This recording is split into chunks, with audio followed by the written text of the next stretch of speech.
opportunity today on Sunday, and we are very happy at KDRTV to welcome you.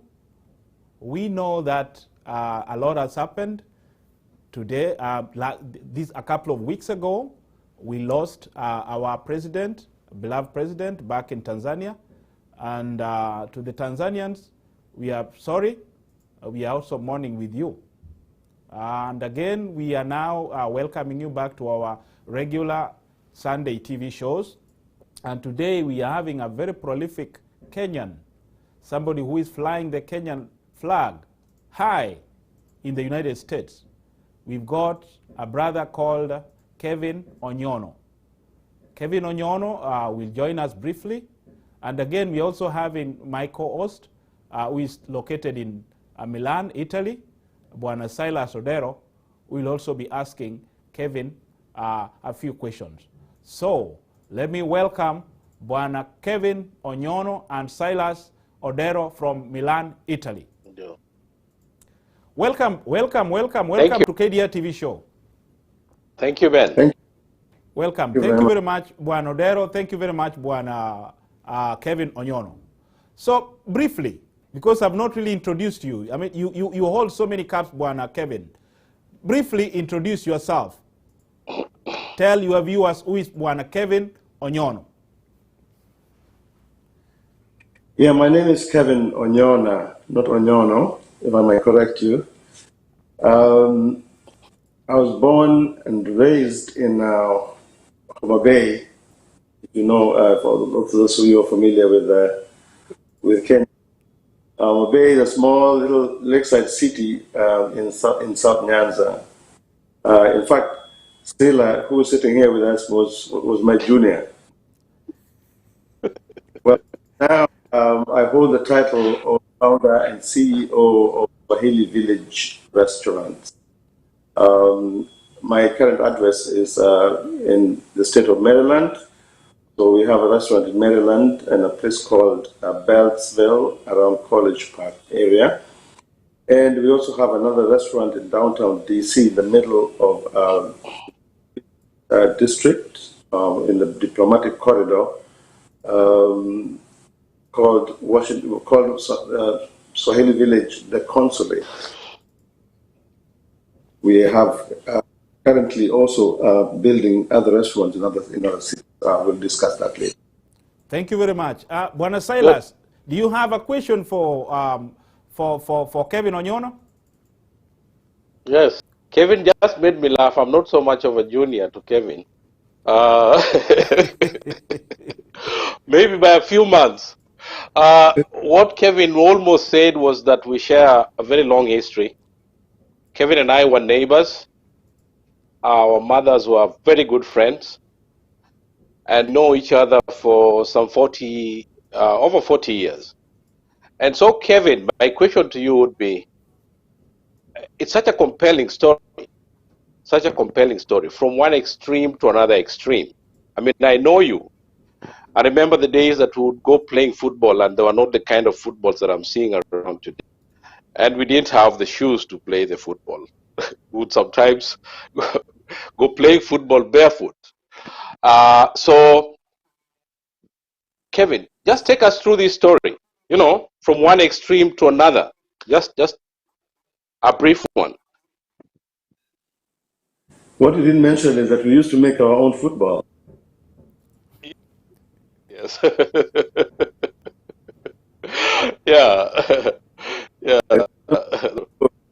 Especially your brother Peter was an expert in putting together the package that we finally then tied together to become a ball. Yeah. Anyway, Yeah. you know, Peter, sorry, Sailor, that I actually really wanted to become a Catholic priest. So I went to school in the seminary from 1 to Form 4 in Rakwaro Seminary. Then I went to Tindinyo Seminary for 5 and 6. And then at some point, I dropped out of the seminary school and I pursued, marketing sales course and worked for Associated Motors in Nairobi. Then I briefly joined the sales team for General Motors, and then one thing led to another, and I found myself in the United States in chasing love. I came to my girlfriend then, my wife now, and she wouldn't let me come back to the country, Kenya. So I decided to, plant my home here in America, right here in Maryland, and trying to find footing through this process in a strange country. I found myself working as a sales consultant with Home Depot Home Services. So I grew there in that position quite rapidly, becoming top sales managers, top sales consultant. And if you work for corporate America, they will drive you, to the walls. Just work, work, work, work.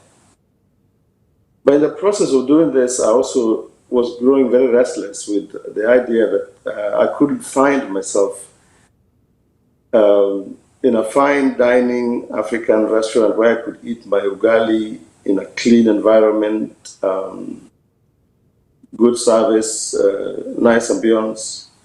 I was quite, disturbed by that aspect. And in fact, one day we had traveled, and with my wife and my 1-year-old daughter then, and we wanted to go. She didn't want to cook, so we decided to go to this restaurant to try and get something to eat. And I've been going to this restaurant every so often, and I didn't notice that the bathrooms were actually not in very clean condition. So for us men, that's usually not a problem.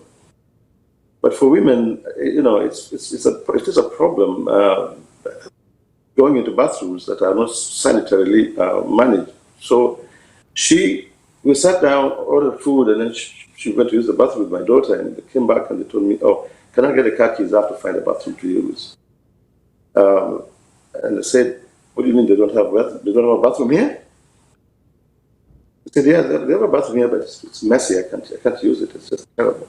And my daughter cannot use it. So we got to go right now and find another bathroom in another hotel or in a restaurant." That did not sit very well with me. So we left and went, and we found another place to eat and then use the bathroom. On my way home, I was really disturbed with that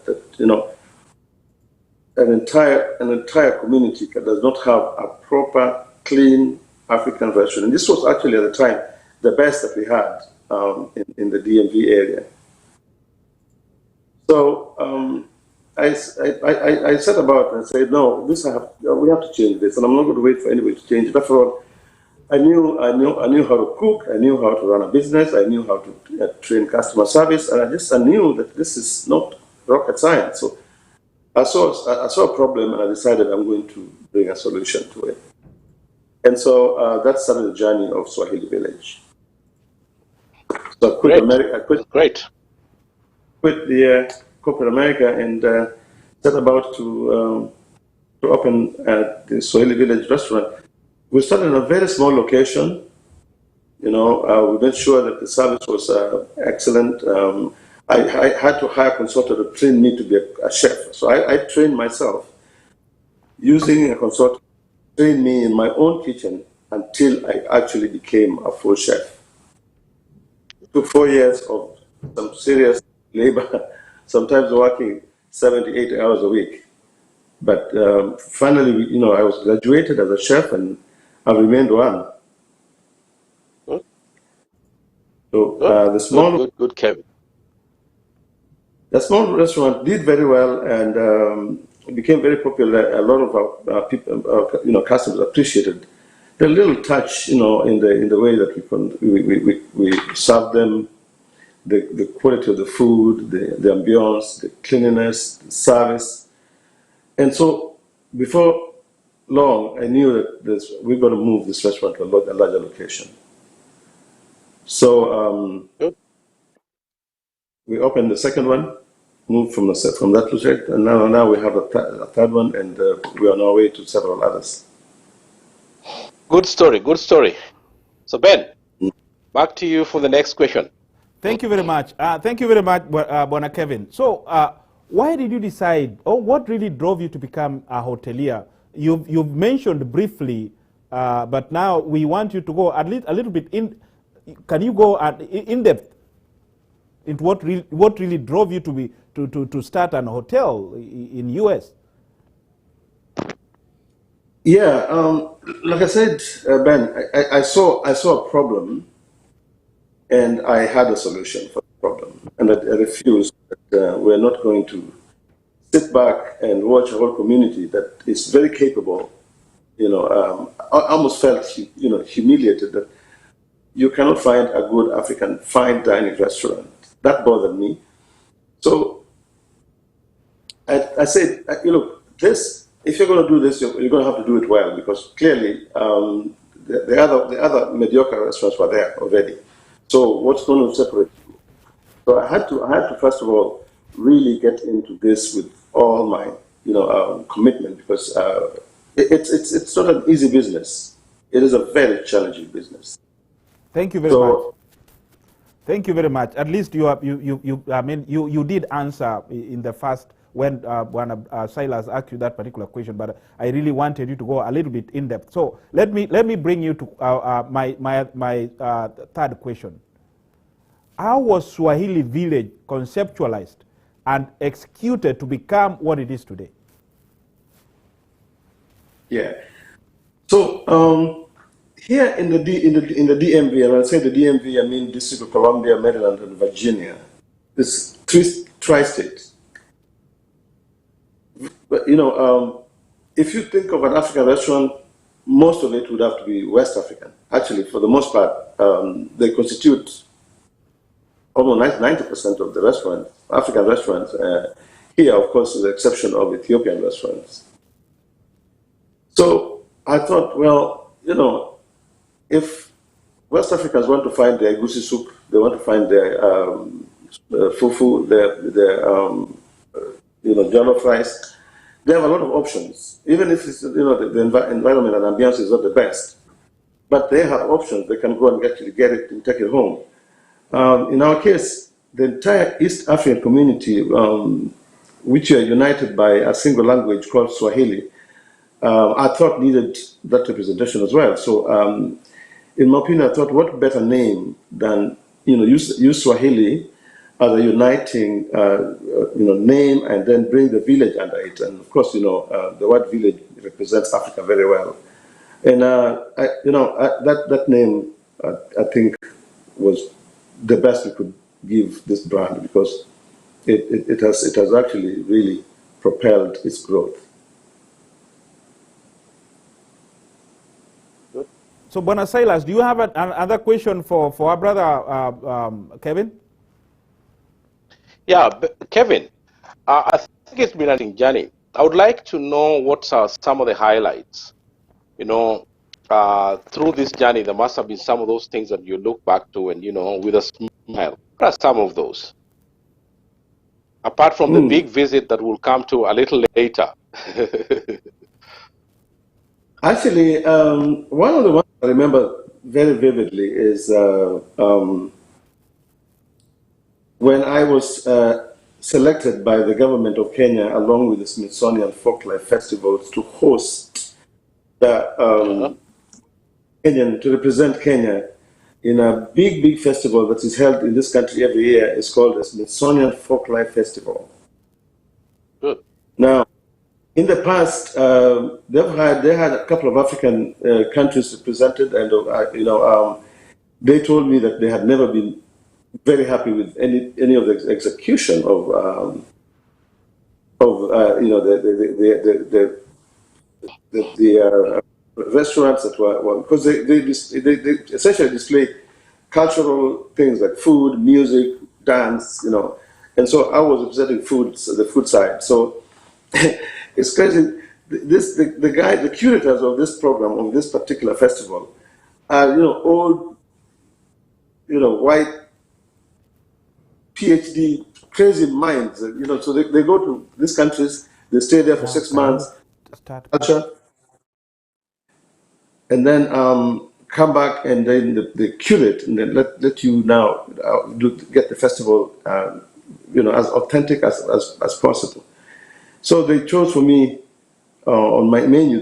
They said, well, if you're going to do Kenyan, represent Kenya, you have to have ugali, you have to have nyama choma, and you have to have sukuma wiki.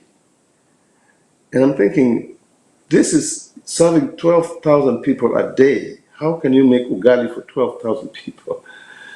Anyway, long story short, we were able to represent the country Kenya amazingly. To date, we are actually, we hold the record of having had the most success in sales for the festival.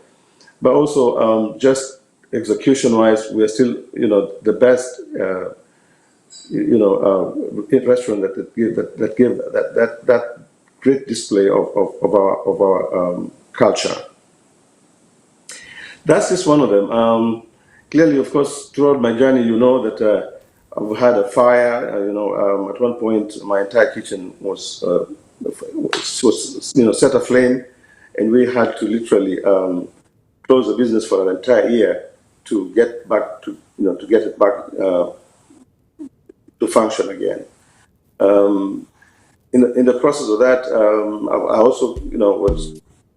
also caught cancer, and I had to fight cancer throughout that process that almost took me out. But I refused to go. So I mean, it's been a journey, and of course, clearly, now we are faced with COVID. But it has also been a journey that has taught me to be resilient, to understand my craft, and I've been quite privileged to have enjoyed the support of our community unreservedly. Thank you very much. Thank you. Bwana Silas, your question, yes. Please. Go ahead. Yes. So Kevin, I think that however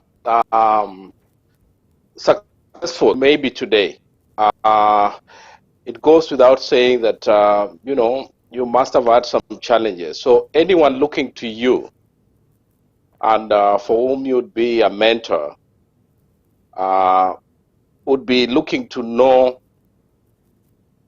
everything. And someone once told me that mentorship is about the successful things that you've gone through, but also where you failed, some of the things that you probably look back to and you probably would have done differently. Do you have such in your journey? Are there times that you must have gone through things that would have probably be stumbling blocks? What are some of those? Yeah, so when we started off, I started off with not much money in my pocket. I needed to make sure that you're able to get this thing off the ground. And then 4 years into it, I was a little impatient, and I decided, now I want to go to Atlanta and open another restaurant. And I wasn't ready, and I made that move that almost literally shut the entire brand down. I had to, shuttle between here and Atlanta. I got into partnerships that were really not the best, and anyway, I had to literally pack up and come back and rescue the restaurant, and then abandon whatever it is that we're trying to do in Atlanta.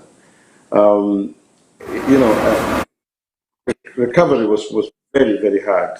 But like I said, there's so many of those. I don't know if you have the time. It's yeah. But I says sorry. Yeah, what I would say for anybody who's looking to be mentored by myself, I would say get ready to enjoy failures as much as you enjoy success. because it's until you fail that you actually are able to correct the mistakes you make and then set yourself on a journey of success. Good. Thank you. Ben, back to you. Thank you very much. You briefly talked about mentoring. Before we actually go to that route, I really want you to tell our viewers, both, I mean, in Kenya, or in Africa, and in America. Starting a business in America is not cheap, and especially in upmarket areas. How did you manage to start this business? Are you having co-owners, or is basically a sole proprietorship? This business is owned by my wife. I work for her. That's a serious. Not surprised, Kevin. Not surprised. So we started, actually, believe it or not, as I was trying to cook in the kitchen to learn the craft of cooking for the masses, like what a chef does. She was actually waiting tables. So I was in the back and she was up front. So we saved money there, if you say so. And, we had a little here and there from the bank, and we were able to put this together. Let me tell you one thing, though. I was so lucky in the first place to be able to get a landlord that was willing to work with me. And he was quite patient with me, because generally to get a commercial lease in America is usually very challenging, especially if you're going into a business that you've never done before, and especially restaurants, because restaurants in America fail at the rate of 95% of them in the first 3 years. So you can imagine somebody asking you, have you had a restaurant before? Okay.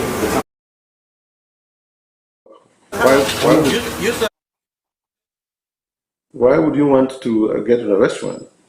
So anyway, I was able to articulate through my business plans, and I was able to finally get a lease. And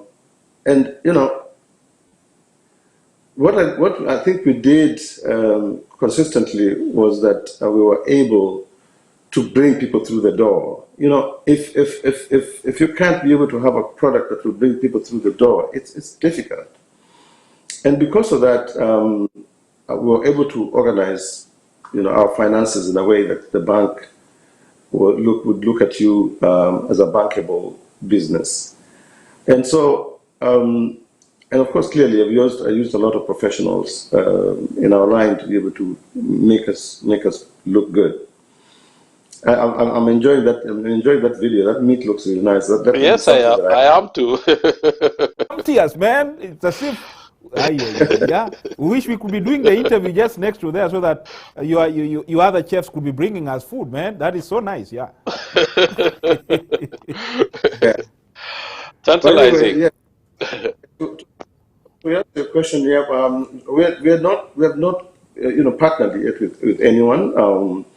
Clearly, in the future, this business is way too big for me to just hold it to myself. I would like to be able to start opening it up very well for other people to come in. And that's why we're looking at locations like Atlanta, Dallas, Texas. Minnesota is ready. Minnesota is very ready. We're building a restaurant in Newark, New Jersey. We'll be looking to go to Boston, across the entire country. But for now, it's solely owned by my wife and myself. Thank you very much. Bwana Kevin, Corona has changed the ballgame of doing business, especially the hotel industry, because most hotels actually were closed. How did you manage to keep yourself afloat during the pandemic? If I tell you it was easy, if I told you it was easy, I'll be lying. It's not been easy. It's been very, very, very difficult. We have a location in downtown DC that is supposed to sit 300 plus people. Maryland is supposed to sit 200 plus people. We had to shut down, and as of the time that we were closing, Maryland location was being run by 65 personnel and employees, including top managers. And DC was 75. We were going to get to about 100. And we opened this restaurant, and then 10 days later, COVID hit, and we had to shut it down. We've actually since then pivoted to just doing mainly takeouts and delivery services. Thank God for Uber, for Uber Eats, for Grubhub and such services. We'll be able to at least keep some operation going, although it's not nowhere near where we're supposed to be in terms of revenue generation. DC location was not able to qualify for PPP. However, Maryland qualified for both rounds of PPP, and that sort of has been a cushion some kind of way. Thank you very much. Thank you very much. Bwana Silas, do you have a question for our brother Kevin again? Yes, Kevin, we learned about a special guest that visited you recently, and I thought that was quite something. The President of the Republic of Kenya was at your restaurant, and he tasted some of your cooking, and I thought that was just quite something. When did you know that the President was coming, and how did it feel for you to know that the President of Kenya has chosen your restaurant of all the places? You could have eaten at White House, coming to your restaurant. How did that feel when you learned about it? As many times as I've been cooking this food, every time I look at it, it's just fresh. I like that. It's like it's not allowed to mix kumawiki. Simple, fresh, nice.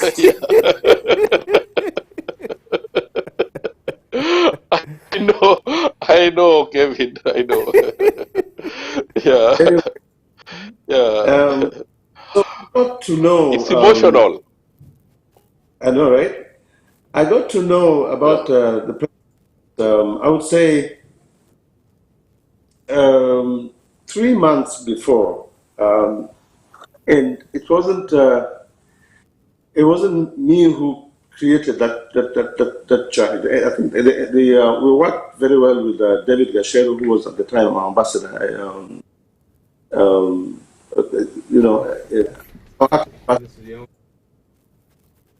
That's the president visiting your hotel. Yep, go ahead. Yeah. That's him. Yeah.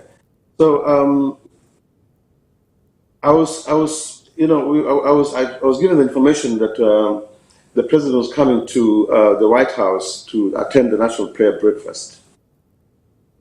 And he asked me, "Are you able to host him for lunch or for dinner?" And I said, "Well, I mean, we were still under construction at the time." And I said, "Well, that would put a lot of fire under my belly to be able to complete this, because we were still very far away." But to be able to host a head of state, any restaurateur, it's a huge honor and a privilege to be able to do that. Because I remember even when I was sitting there with his brother, with the president's brother, he asked me, "How did you do this? This guy has never been able to open private businesses. We have huge hotels in Nairobi that they want him so much to come and just officiate the grand opening. How did you pull this off?" No, I think when he heard about he's coming to the White House and he knows that every time he comes to America he eats bad food, he thought, no, I'm good. Yeah. Good. But anyway, that means that once this is locked in and is put on the president's calendar, immediately it triggers Secret Service. It triggers the presidential service units and the military apparatus and all the security apparatus that govern his visits. So, suffice to say, I had a secret service in my restaurant almost every day. Yeah. The security advance team came a month, and I had to work very tight-lipped. Nobody, trust me, I told no one except my wife that he was coming to because it wasn't open to the public. It was a private visit, and he was coming to visit with to have dinner with his friends after the function at the White House. But it meant that now, if I had 2-3 months to build this restaurant, I needed to do it in 3 weeks. And believe it or not, we were able to stay and host the president, in that record time. Good. We were very, very happy to have him. It was such a pleasure just hanging out with him and eating ugali, with his hand. Good. So, Kevin, the president is right there. Is at your restaurant. I mean, that felt, you're sitting there with him, or were you in the kitchen? Did you do his meals, or were you there host? Tell us about that 1 hour, 2 hours. Of course, the security service is somewhere. That's fine. But you are here with the president. How this 1 or 2 hours with the president of the republic? How was that? How was that experience? It was something else. I'm going to tell you, our president is a very cool guy. He's a very, very, very easy. When he's in his private, mode, it's just a very natural human being. Simple. We shared a bottle of scotch together. We just talked about normal things about how is the business running, what simple questions like what really motivates you to bring it like this. And of course, it was very, very, very proud to be sitting in Washington D.C. eating ugali. At one point says, I can't. Am I in D.C. or am I in Nairobi? This food tastes so good. It's just like like I would eat it in Nairobi. So, but yes, I had to personally make his food, and so I had to make a couple. I made one for his brother and the ambassador, and then I made his. And the one for his brother came first, and they started. I did not know this was all protocol of security. They started eating, his brother and the ambassador started eating, and then when we brought his food, they took the brother's food and gave to him, and then we ate the brother's food. So we ate his food. I found that, I said, oh, this is quite interesting how they manage the security for the president. But other than that, it felt really good to be able to host him. In fact, what was interesting is that the people who his friends who were supposed to pay for his dinner, because I wasn't supposed to pay for his dinner, at some point asked me, okay, so now can we have the check for the president? And I think that whole thing cost almost $40,000 to do. And then I told them, you cannot pay me to host my president. And so they were like taken aback, like, what do you mean you're going to carry all this to yourself? I said, just the very sheer privilege of hosting my own president is enough pay for me. So one of those things, sometimes you say, ask not what your country can do for you, ask what you can do for your country. Yes. Mm-hmm. It was quite awesome. Ben, back to you. Thank you very much. That is very compelling, my brother Silas. All those people, the entourage, the security, and their onlookers also, I believe, came to your hotel and filled the seats. and you decided to feed the whole president's entourage. I mean, that is very encouraging. We should have been there. Next time I'll be there, Kevin. Thank you very much. So, Kevin, okay, go ahead. Go ahead. Yeah, go ahead. It would be a frequent restaurant. Even if, in fact, he had promised me that if it was not for COVID, he would have been back here at least twice, and on both times, both occasions, he said he's always going to be my guest. Thank you very much. So I'm asking this question based on the on the COVID issue. Even the president is actually scared of coming to DC right now because of the issue. Not only the president, but everybody is actually scared about the coronavirus pandemic. So, you know, very many businesses also closed down and were unable to open during, due to the pandemic. And I need you to tell us how you have actually managed to keep yourself safe and the clients who come to visit your restaurant. Yeah, you know, as a food service industry, we are very highly regulated by the health department. So very early on, once there was a shutdown, they put together a good protocol on how to manage our industry, the food service industry. In the beginning, we couldn't let anybody into the restaurant. We'd do what we call a curbside pickup. So you come, you stay in your car, we make your food, we bring you your food, social distancing, wearing masks, and of course, keeping all the protocols that the CDC requires for us to be able to maintain. By and large, it has just been making sure that we completely observe those protocols, because COVID kills, and we have known that we need to protect our staff, we need to protect our customers, we need to protect ourselves, our families.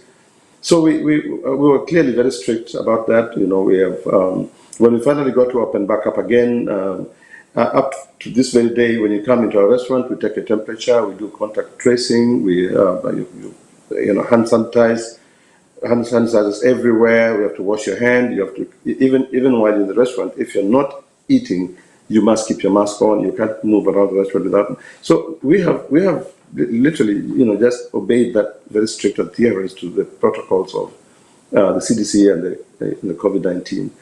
And we must just say that God has been good to us. We've been very lucky so far. We haven't lost anyone.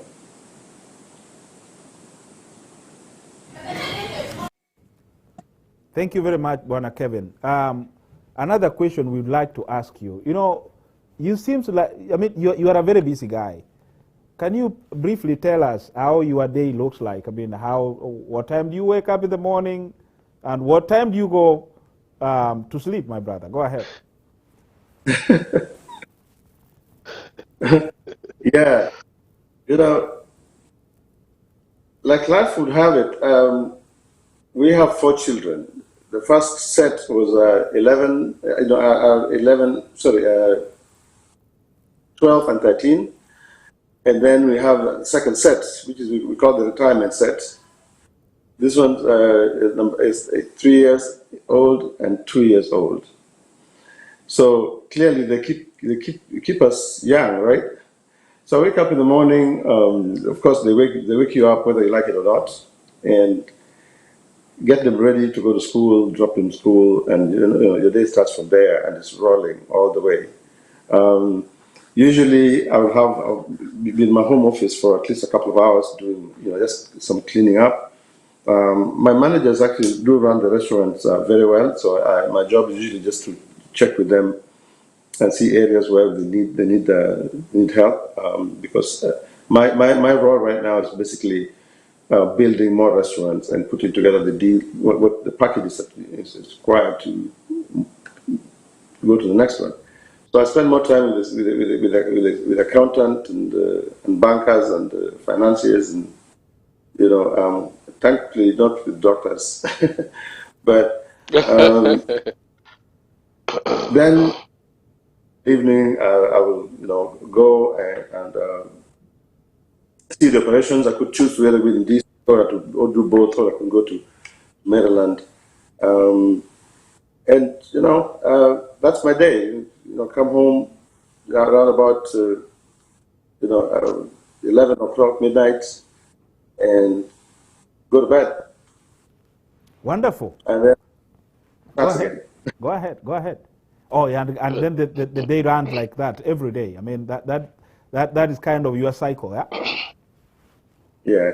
Wonderful. So, Kevin, we have seen so many dignitaries actually come to your hotel, and not only about, we are not actually talking about our president, but we've seen some other dignitaries actually come to your place.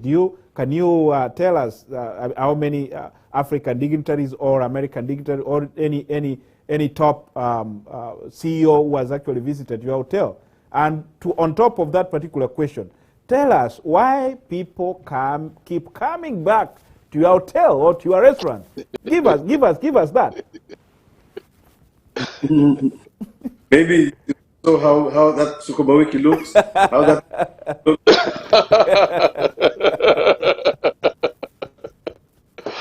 I would come back myself. I would come back again and again. We underestimate the power of our stomach, and but we've been very privileged to host. Oh my God, we've hosted a couple of presidents. I remember the president of Zambia, Malawi. We've had, of course, our president. But besides which, we are the only African fine dining restaurant in the DMV. So all the World Bank dignitaries, all the ambassadors of Africa, all the diplomats and people in foreign service, we are also the official catering unit for most of those African countries, not least Kenya. But this second restaurant, we opened it, and then of course COVID hit, so we haven't really had that much action. But what we expect there is we are within literally walking distance from Obama's home in DC to our location. So we expect that he's going to be a frequent visitor there. We are a couple of blocks away from the White House. And I know at some point Biden and Obama will meet there to eat ugali and drink Tasca. I already know that. Yeah. So I mean, it's as big as that, from the U.S. presidents now to, of course, everybody. And we're ready. We did a very good job with this second location in terms of placement, because we are right on the diplomatic corridor. We're within walking distance to the World Bank, to IMF. Almost 80% of world embassies are within an eye shot away from where we are. I could have put this restaurant anywhere in the district, or and gone to maybe another part of the city, because it would have been cheaper. But no, I wasn't going for cheap. I was going for top quality. And this was and it was supposedly a fine dining restaurant before, but when I got it, I gutted it. I completely gutted the entire restaurant, and rebuilt a new, very sophisticated and classy looking African textured restaurant, and it turned out pretty well. And so I know that when the city opens, we're going to play host to a lot of very important people. But the most important person is that customer who comes to eat ugali. So all these other people are okay, but our biggest customer, the customer that we want, is you who is hungry, who wants to come and sit and enjoy his ugali, his nyamachoma, his sukuma wiki, and a cool taska. Please, you are that important to us too. Thank you very much. Let me ask you a question, because our viewers would love actually to come there. Most of our people, they are a little bit, scared about the finances. Let me ask you this simple question. Averagely, what's the cost of a solid meal in your restaurant? I'll put the question. Okay. I'm asking you this question. If I'm planning to come to eat at your restaurant, averagely, how much can I spend there? Do you have the scale, or you are getting what I'm driving at? Yes. Go ahead. Ben. Yes. How much would you pay for an authentic nyama choma? Kevin, you are a marketer now.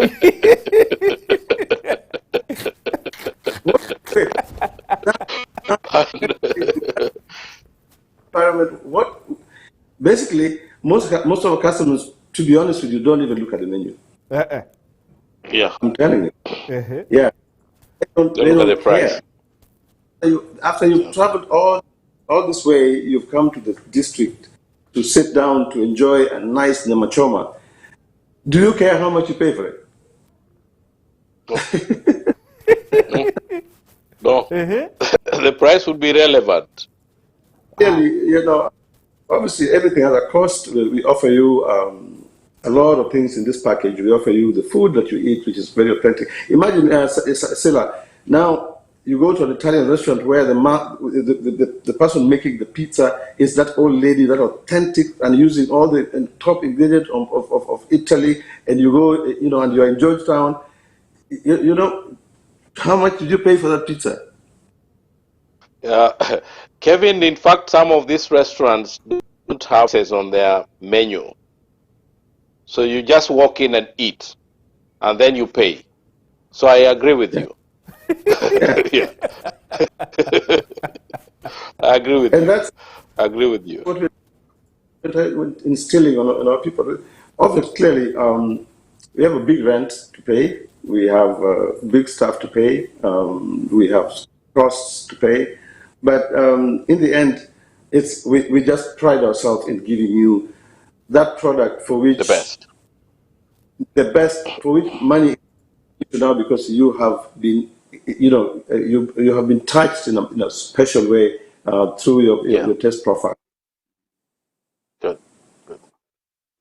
Very much. Buenos Aires, do you have a question for Kevin? Yes, there are two questions. I'll make it one. Kevin will see how to go around it. Kevin, there are so many people who look to you for motivation, for inspiration. Some of them are older people, the diaspora, people that are out there trying to put things together. Some successful, some not. But they're seeing you growing from strength to strength. I would like to know what you tell them. And again, I'm asking myself, from having come from the extreme that we are talking about, what would you tell to your young self? The young Kevin was playing barefoot. What would you tell that Kevin today? Him somewhere. So I'm asking this question on behalf of those young people growing, not knowing what the future holds for them. Also people who are old enough like me, who need inspiration and motivation. What would you tell these two group of people? That you must find your purpose and be very stubborn about trying to look for it and find it. Everybody, I believe, was created and given a certain passion and certain talents that God naturally gave you to be able to fend for yourself. I remember from a long time ago, I used to go and watch my grandmother when we went to Kanyidoto to visit with my grandmother. And I just used to really enjoy the way she cooked. I didn't realize that that I had a passion there. But I would just watch her use the three stones and how to use the firewood, and her little pot where she would make this fresh fish that she starts cooking it in the morning around 10 o'clock, and this is what we're going to eat for dinner in the evening. And the fish doesn't even break. It comes out, and by the time that fish comes out, just the sauce is enough. You just need ugali and a little bit of that sauce, and you will finish your ugali. You don't even need the fish itself. It was the flavors were just off the chart. And all along, I kept asking my mom, how does my grandmother make that fish where she can cook that fish a whole day and it never breaks? I want to know. So, and my mother would tell me, no, she just knows how to use her fire. She knows how to use the fire. Fire is, you have to learn the techniques on how you use the fire to be able to make the food. And that thing bothered me for a long time. And I said, one day I will know exactly how my grandmother made that fish. I'm saying this because in your life as a young man, and even later on in life, I mean, KFC owner found his passion and his success at the age of 70-something years old. So it's never too late. However, find that thing that you stubbornly feel that this is really what you enjoy, that is not work for you. You go to do it because you have fun with it. And then once you do that, be stubborn about how you keep that dream alive. Let nobody kill that dream. And remember, it will never come in one day. But you're tested in so many ways to see if you really love it long enough to keep trying. And that's the reason why a lot of people, give up, because either they're doing something that they don't enjoy doing but keep doing it anyway, or don't have the juice enough to continue in spite of all the difficulties that can come up. Quitting is the easiest thing to do. I just say I quit. Can you imagine? And that's why there's a lot more failure than there is success. I would say, look, get down to it and be honest about it, and know that there are going to be challenges. There are going to be times when it's never easy. You're going to be, stuff is going to be thrown at you, but you must pick up and come back up. If it's that thing that you stubbornly know that this is what I love and enjoy doing. I mean, I wouldn't know how to say it any better. That I found late in life that food and cooking was actually my passion. And you can tell even right now when I see that video, I stop talking because I'm looking at the food. I just love it. I love that.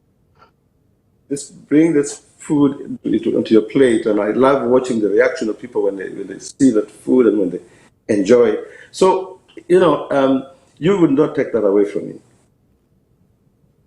Thank you. And no matter good. No matter Good. I will.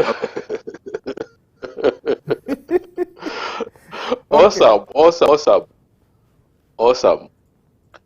Yeah. Kevin, who inspires you?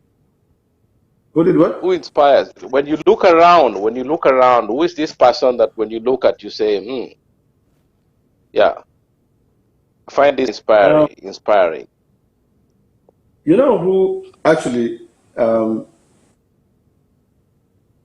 would say was a pillar in my life is my grandmother from my mother's side. Mm. Yes. For her, she was an entrepreneur. She in the 60s, can you imagine? She was producing milk. She bought a small little machine from India, and the people in the village would bring their milk when they milk the cows in the morning. They bring their milk to her.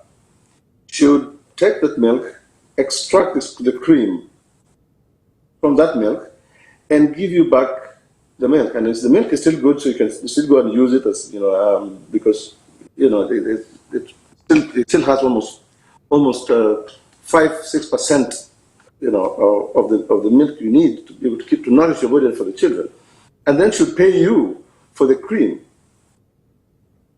Then she'll take the cream and then go and turn it into butter.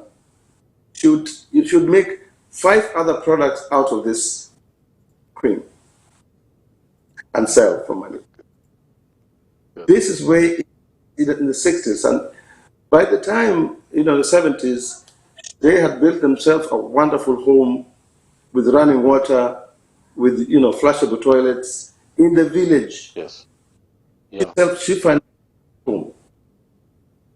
Good. And she was tenacious. That's quite a story. Cooked so well. I mean, it was just amazing how she was just a dynamic woman, and I learned so much from her. That it has, and that's how come I also, it struck me to know that I have an entrepreneurial gene that I picked from my grandmother. Good. Ben, I think we are running out of time now, so it's all yours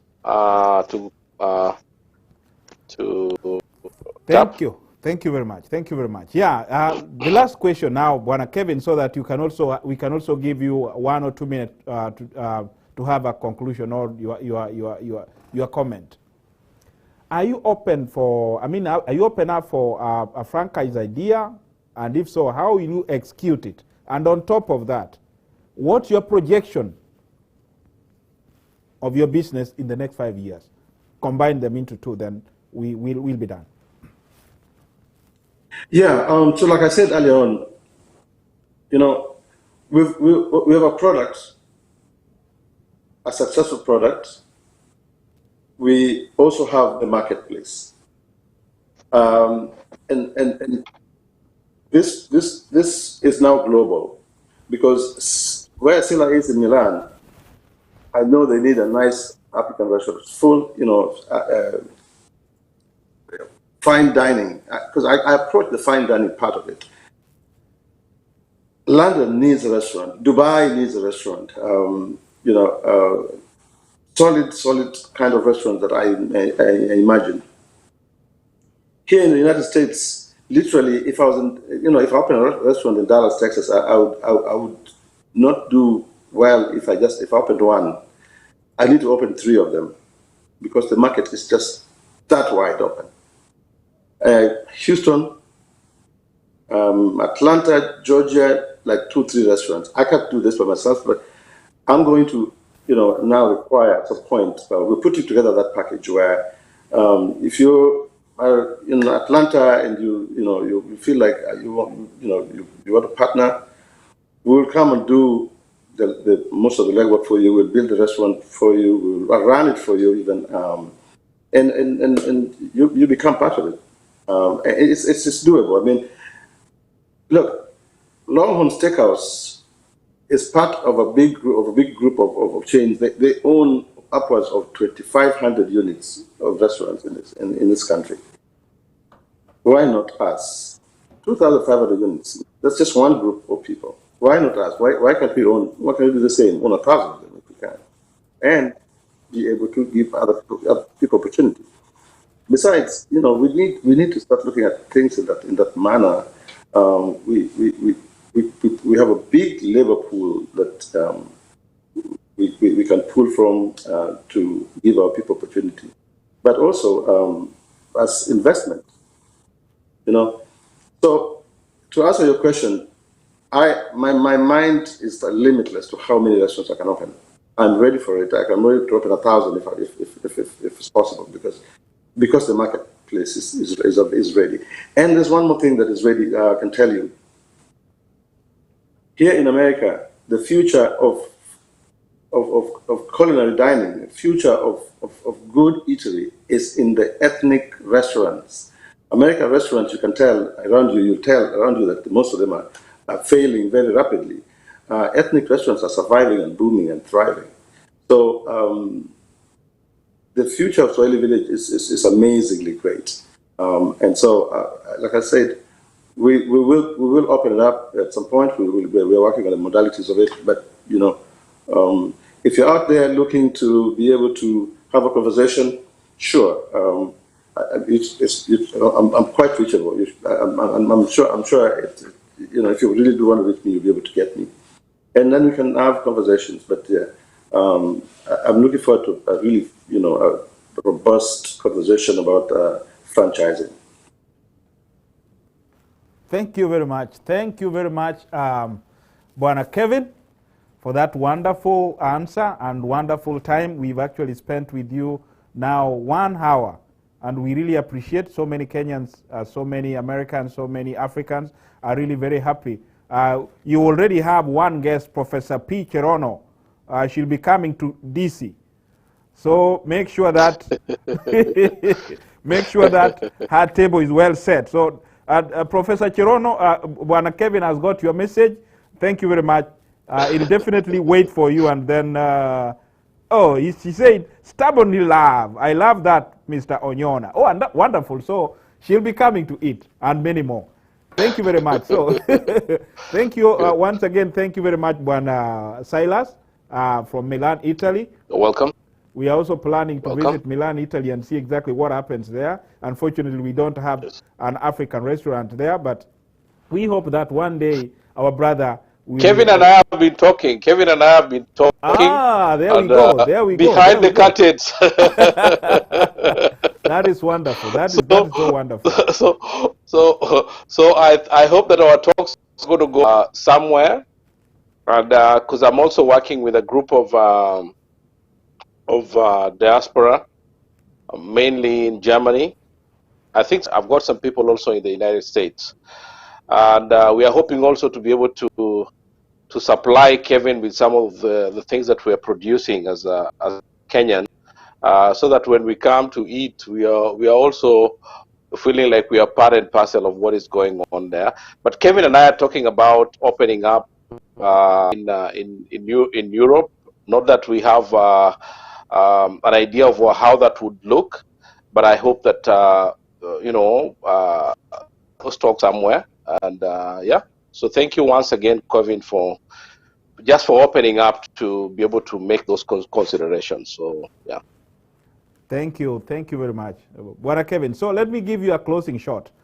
Because of time, and I know you are a very busy guy, let me give you a closing shot so that you advise our viewers, or you inspire our viewers on what they can actually do on their dreams, or whichever dreams they're actually having for them to achieve their target. So back to you, Bwana Kevin. Your closing shot.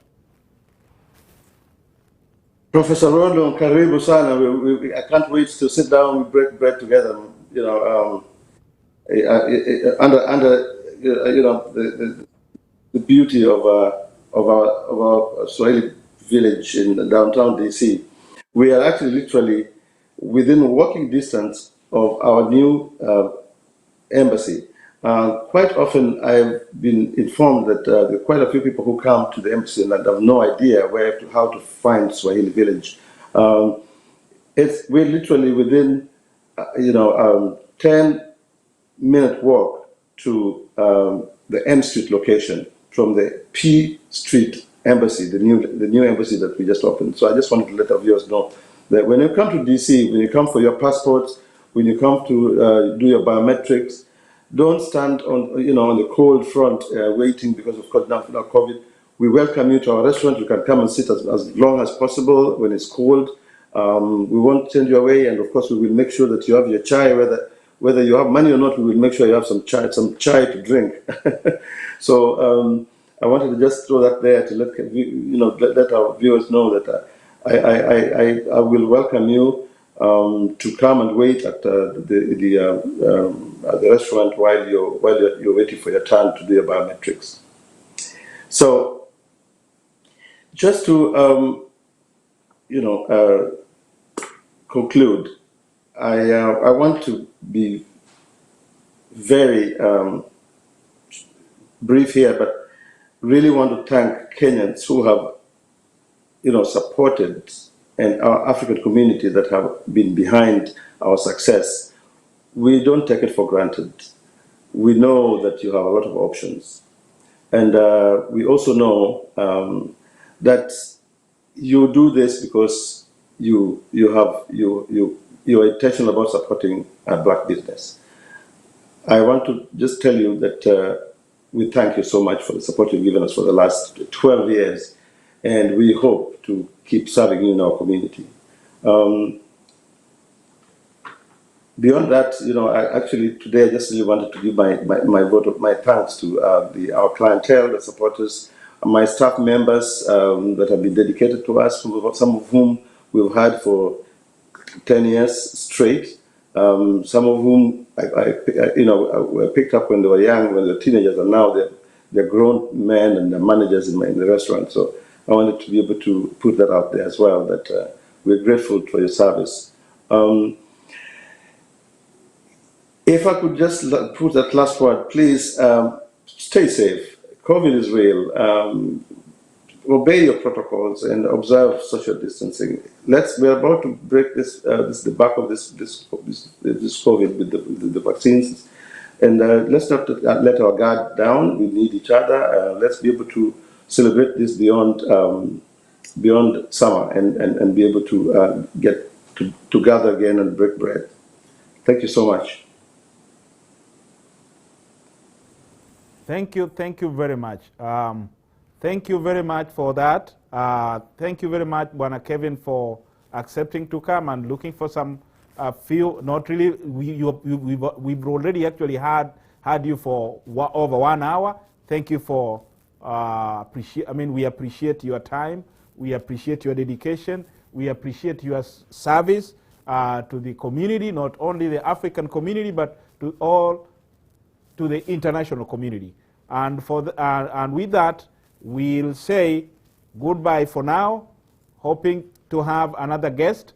Not probably, but we are pretty sure that the Kenyan ambassador, will be coming to this show next week. And may God continue blessing you till we meet. Thank you very much.